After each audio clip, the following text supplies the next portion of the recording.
To solve a system of equations graphically, you first have to look at the two equations given to you and make sure that they are in a form that you can easily graph them. Usually that is when they are in slope-intercept form, which is y equals mx plus b, and we see here that both of the equations are in this form, y equals mx plus b. And when two lines or any line is in that form, you look at the value for b, which is where you begin, and then you follow the slope, which is m, and that tells you to move.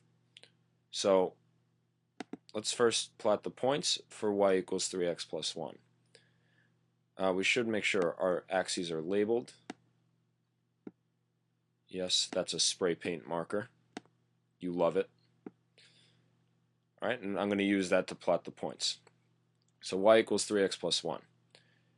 Plot the first point always on the y-axis, and it's at 1. So I go up to 1 and plot my first point.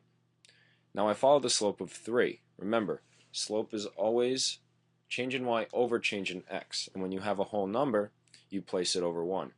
So it's 3 over 1, which tells you to go up 3, right 1. Up 3, right 1. If you run out of room, you could go the opposite way. Down 3, left 1. Down 3, left 1. So once you get all those points plotted, remember, take a straight edge. Do not use any other type of drawing. Just use a straight edge. Don't try to make the line straight yourself. And connect the points. Make sure that at the end of your lines, you're putting your arrows to indicate that the line goes on forever.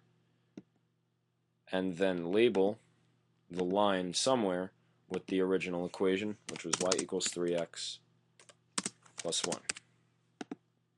Okay, after that, we do the second equation, which in this case is y equals negative x plus 5. So again, begin here at plus 5. So go up to 5, plot your first point. Follow the slope, down 1, right 1. That point's already plotted. Down 1, right 1, and you can continue doing this as long as you want.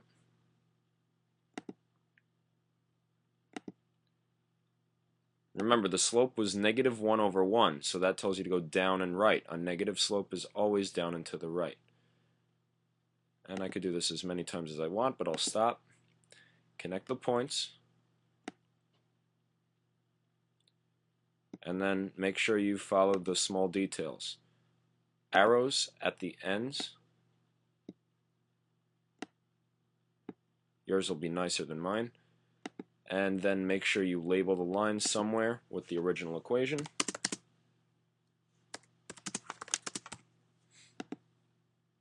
And then you're almost done. What you have to do here is indicate their point of intersection, which, as you could see, is right here.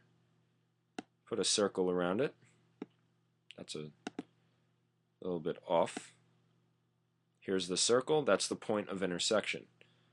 And then indicate the coordinates of that point. So it's 1, 4. So your solution is 1, 4.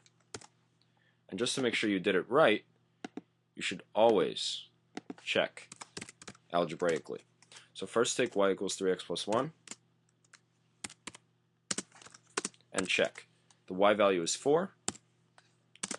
The x value is 1, so 3 times 1 is 3. And 4 equals 4, which is true. If the second check is true, then you know you have the right answer. So I have y equals negative x plus 5. Y value is 4. The negative form of 1 is negative 1. Do the plus 5. And negative 1 plus 5 equals 4. That is also true. So you know you have the right answer. And this is what I would want to see if you had to solve a system of equations graphically.